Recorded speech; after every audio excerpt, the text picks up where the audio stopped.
سلام به همه شما عزیزانم. به کانال خودتون خوش اومدید. سپاسگزارم که با نگاه گرمتون منو همراهی میکنید. اگه شما یا اطرافیانتون بالای 50 سال سن دارید، بعد بگم که این ویدیو مخصوص خود شماست. بدن شما در خاموشی و سکوت داره از یک سری اختلالات رنج میبره، اما شما از اون هیچ اطلاعی ندارید. چند تا اشتباه وجود داره که میتونه سلامتی شما رو به خطر بندازه و نشاط و سرزندگی و قدرت حافظه شما رو از بین ببره. اما خبر خوب اینه که یه سری اقدامات وجود داره که هرچند کوچیکه اما میتونه زندگی شما رو زیر و رو کنه. اگه شما این اشتباهات رو اصلاح نکنید، هر روز زندگیتون رو بدون هیچ انگیزه و امیدی سپری میکنید، بدون اینکه علت واقعی اون رو بدونید. اشتباه اول مربوط به کمبود منیزیمه. منیزیم یکی از مهمترین املاح معدنی در بدن ما هستش که در بیش از 300 واکنش آنزیمی ضروری تو بدن نقش داره، مثل کنترل قند خون، کنترل فشار خون، کنترل عملکرد عضلات و سوخت و ساز پروتئین. افراد بالای 50 سال به طور طبیعی قدرت بدنشون برای جذب منیزیم کاهش پیدا میکنه. بنابراین اونا علائمی مثل کرامپ‌های عضلانی، خستگی، اضطراب، افسردگی، اختلالات خواب و کاهش عملکرد حافظه رو تجربه میکنن که همچین علائمی واسهشون خطرناکه. بیشتر از 60% افراد بالای 50 سال کمبود منیزیم دارن. در واقع این علائم حالتیه که بدن شما میخواد به شما بگه که داره از چه چیزی رنج میبره. وقتی که شما سنتون بیشتر از 50 ساله، یکی این که قدرت جذب و املاح معدنی بدنتون کاهش پیدا میکنه. عامل بعدی اینه که معمولا شما از قرص‌ها و داروهای مختلفی استفاده میکنید که همین قرص‌ها و داروها جذب این املاح معدنی رو دچار اختلال میکنه.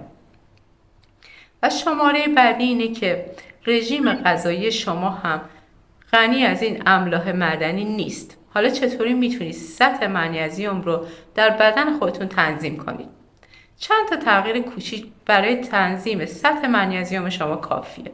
به عنوان مثال، مواد غذایی مثل بادام درختی، آووکادو، شکلات تلخ و اسفناج رو وارد سبک غذایی خودتون بکنید. اما اگه آزمایش خون انجام دادید و کمبود شدید منیزیم رو دارین، بهتون توصیه میکنم که از مکمل‌های حاوی منیزیم هم استفاده بکنید. به عنوان مثال، اگه هدف شما برای استفاده از مکمل‌های منیزیم افزایش قدرت حافظه هستش، مکمل منیزیم تریونیت رو توصیه میکنم بهتون. اما اگه برای افزایش سطح انرژی میخواین ازش استفاده کنید، مکمل منیزیم مالات خیلی خوبه. اما باید داشته باشین اگه مشکل کلیوی دارین، باید حتما تحت نظر پزشک از چنین مکمل‌هایی استفاده کنید.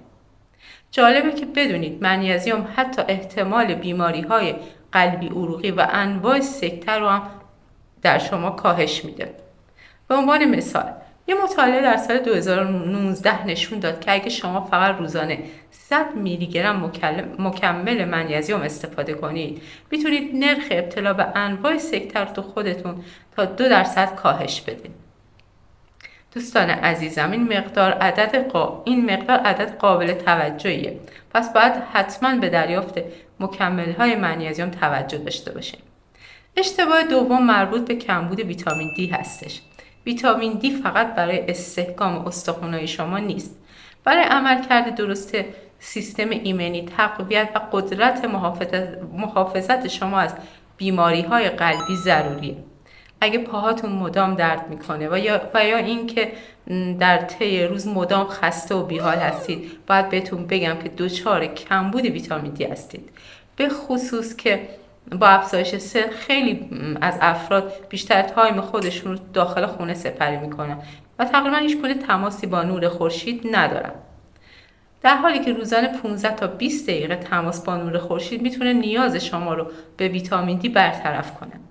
همچنین مواد غذایی مثل ماهی و تخم مرغ سرشار از ویتامین دی هستند. اگه آزمایش خون انجام دادید و کمبود شدید ویتامین دی دارید، باید حتما از مکمل‌های حاوی اون هم تحت نظر پزشکتون استفاده کنید. چون این ویتامین محلول در چربیه و مصرف زیاد از حد اون میتونه باعث ایجاد مسمومیت در شما بشه. اما اگه سطح ویتامین دی بدنتون تنظیم بشه، انرژی از دست رفتتون به شما برمیگرده و سیستم ایمنی شما تقویت میشه و همچنین قدرت حافظتون بهبود پیدا میکنه. بله، یک سری تغییرات کوچیک توی زندگیتون میتونه زندگی و دنیای شما رو زیر و رو بکنه. اشتباه سوم در مورد کمبود ویتامین B12 است که خیلی مهمه. میتونه انرژی شما رو به تحلیل ببره و مشکلاتی برای شما به وجود بیاره که حتی تصورش هم نمیتونید بکنید. ویتامین B12 به عملکرد درست دستگاه عصبی شما، همچنین قدرت ذهنتون و تولید گلبولهای قرمز در بدنتون تأثیر میگذاره. با توجه به اینکه با افزایش سن میزان اسید معده شما کاهش پیدا میکنه و همچنین اکثر افراد از داروهایی مثل داروهای رفلاکس معده یا داروهای دیابت برای کنترل قند خونشون استفاده میکنن، همه این موارد از عواملی هستند که بر روی جذب ویتامین B12 تأثیر میذاره. یعنی اگه شما از طریق رژیم غذایی هم این ویتامین رو دریافت کنید، اما چون دارین همچین داروهایی رو مصرف میکنید و یا اگه میزان اسید معده شما انقدر کافی نباشه، نمیتونید این ویتامین رو در بدنتون جذب بکنید. حالا چطوری شما میتونید سطح این ویتامین رو تو بدنتون تنظیم کنید؟ شما باید مواد غذایی مثل گوشت با چربی متوسط، لبنیات، تخم مرغ و ماهی رو وارد رژیم غذایی خودتون بکنید. اما اگه مشکل جذب دارید، مثل افرادی که جراحی‌های روده انجام دادن یا افرادی که عمل بایپاس معده انجام دادن، این افراد حتما باید از نوع تزریقی اون استفاده بکنن. و همچنین اگه گیاهخوار هستید و نوع غذایی شما کافی نیست برای تأمین این ویتامین، حتما باید از مکمل‌های خوراکی یا تزریقی اون استفاده کنید. امیدوارم که این ویدیو براتون مفید بوده باشه.